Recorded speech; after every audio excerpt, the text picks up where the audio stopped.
Okay, so I'm just in the process of fitting my new seat. As you can see, we're using the original seat runners. This is all part of the runner, so that's going to be all in place and looking quite stock.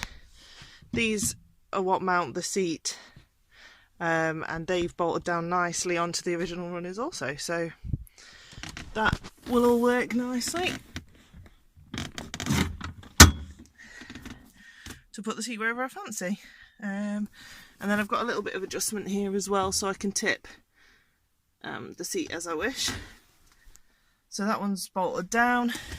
And I'll just get some more bolts from in here, and start putting these in as well.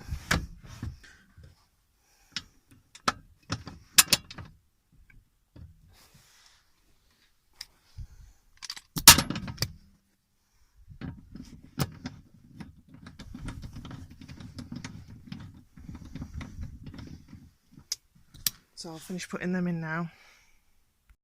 Right, and that's the seats in. So they're just bolted in, they're just there and there, and all the runners work,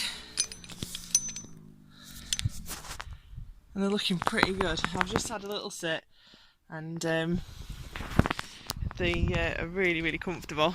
I'm properly chuffed with those. Ta-da!